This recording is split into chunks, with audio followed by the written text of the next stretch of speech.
बच्चों, ये second chapter का आगे का टॉपिक है जो अभी आप पढ़ रहे हैं, एक प्रभुत्व का दल। ठीक है, पहले तो आपको मैंने पहले वीडियो में सारी चीज़ें क्लियर करा दी हैं। तो अब ये जो है आगे है, आपके सामने टॉपिक है आपके राजनीतिक विज्ञान का। ठीक है, चैप्टर 2 का ये मतलब आगे का है पूरा। तो हम भी चाहते हैं बच्चों के सिलेबस आपका जल्दी से जल्दी कवर हो जाए।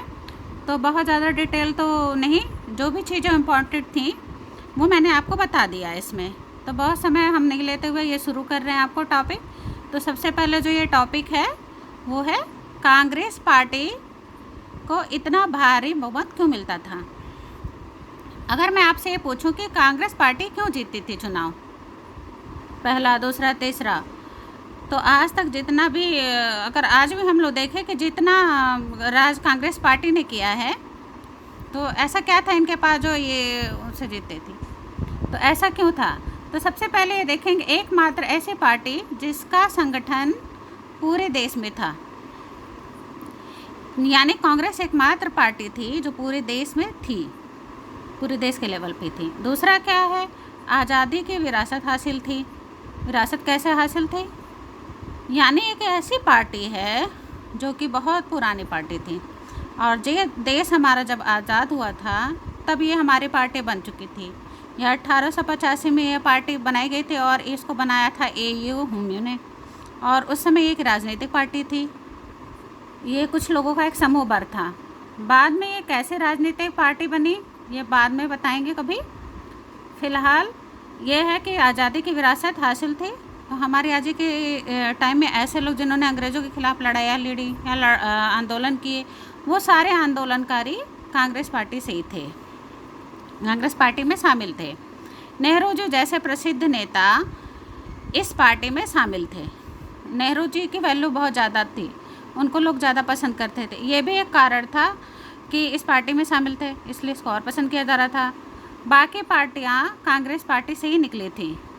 ये चीज़ें याद रखना, ये जो चीज़ें हम पढ़ते हैं, communist party, socialist party, Bharatiya Janata party या स्वतंत्र भारतीय पार्टी, ये सब पार्टियाँ कांग्रेस में थी, और कहीं ना कहीं इनसे विचारधारा अलग है और इन्होंने अपनी एक अलग पार्टी बनाई। अब अगला पॉइंट क्या है कि कांग्रेस की सबसे खास विशेषता क्या थी। कांग्रेस एक ऐसी पार्टी थी जो सभी वर्गों को साथ लेकर चलती थी। इसमें एक उदाहरण दूँ, जैसे कि हिंदू, मुस्लिम, अमीर, गरीब, वामपंथ, दक्षिणपंथ, नरमपंथी, गर्मपंथी, मजदूर, किसान, उद्योगपति, TC। तो इतनी सारे हैं, एग्जाम्पल पे बता सकते हैं। तो इस तरह के अलग अलग विचारधारा वाले लोग साथ रह के कांग्रेस में शामिल थे। नेक्स्ट पॉइंट क्या है, कांग्रेस में विभिन्न वर्गों में हुए विवादों को सुलझा लेती थी। कई बार ऐसा होता था कि कांग्रेस में इतनी ऐसी वैरायटी होती थी कि विवाद वगैरह भी हो जाता था, तो जो विवाद वगैरह होता था उसको आसानी से सुलझा लेती थी।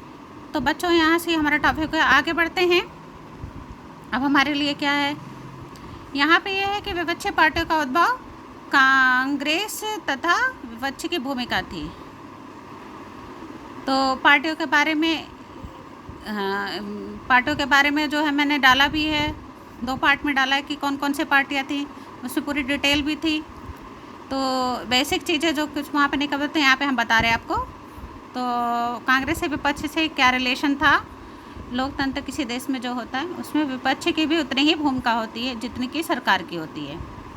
सरकार अगर मान लो एक देश में एक ही पार्टी की सरकार है तो जाहिर सी बात है तानाशाह हो जाएगी।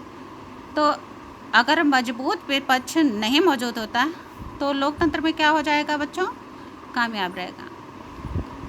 तो यहाँ ये सारी चीज़ें हम आके यहाँ पे देखते हैं सब। तो पहला पॉइंट क्या है, पहले चुनाव से पहले कुछ विपक्षी पार्टियों का निर्माण हो चुका था। तो पहले चुनाव में आपने देखा होगा कि कम्युनिस्ट पार्टी, सोशलिस्ट पार्टी उस समय थी ही, तो ज़्यादातर पार्टियों का निर्माण हो चुका था। इन पार्टियों को ज़्यादा सफलता नहीं मिली थी, इसलिए इन्होंने लोकतंत्र को मजबूत बनाने में अहम भूमिका निभाई।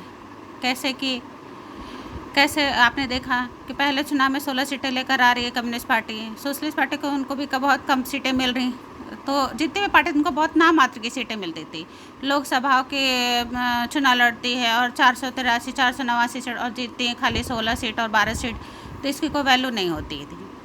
तो 12 या 14 सीटें जीतेंगे तो इनका तो नामात्र की सीटें पाते थे। तो लोकसभा विधानसभा में इन पार्टियों को कम सीटें मिली। इसी कारण वही है, दोनों चरणों में उनको कम सीटें। विपक्षी पार्टियों ने कांग्रेस की नीतियों की आलोचना बहुत अच्छे ढंग से की थी।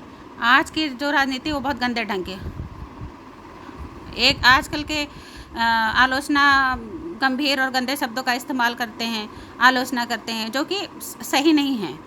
उस टाइम में नहीं होता था। शुरुआती वर्षों में कांग्रेस और विपक्षी दलों के नेताओं के मन में सम्मान था एक दूसरे के लिए, एक दूसरे पार्टी के प्रति वो सम्मान करते थे, उनकी नीतियों का विरोध जरूर करते थे, कमियां ज़रूर निकालते थे। ये नहीं कि उनको गालियाँ देना या गलत देना, ऐसा नहीं करते थे, वो एक दूसरे का सम्मान भी करते थे। आप उदाहरण दे के बताते हैं। अंतरिम सरकार जो बनी थी नेहरू जी के टाइम में, जो नेहरू जी की पहले सरकार थी, अंतरिम सरकार का मतलब जान लो। देश का 47 में आज़ाद हुआ, चुनाव हुआ 52 में, यानी 52 में पहली सरकार की, यानी 47 से 52 के बीच में क्या इस टाइम में चुनाव नहीं रहा होगा तो कोई सरकार रही होगी?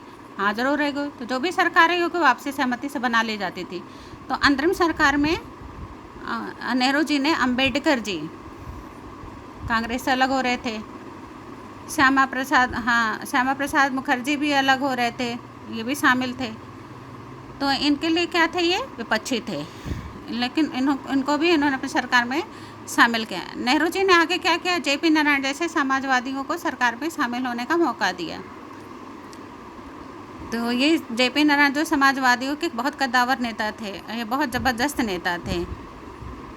तो जेपी जैसे समाजवादी नेताओं को इन्होंने ऑफ़र दिया और इन्होंने सरकार में इसका योगदान मान लिया। तो इससे पता चलता है तो उनके मन में कितना सम्मान था विपक्ष को लेके, कांग्रेस को लेके। ये सब उसको नीतियों की आलोचना ज़रूर करते थे, लेकिन विपक्ष का काम ही होता था कि सरकार कुछ भी गलत करे। तो लोकतंत्र में ये ज़रूरी भी है, अगर विपक्ष नहीं होगा बच्चों तो सरकार अच्छे से काम नहीं करेगी। तो ये वीडियो मैंने कवर कर लिया है, इसको भी आप पूरा कर लेंगे और जो नहीं समझ में आएगा वो हमसे पूछ लेंगे।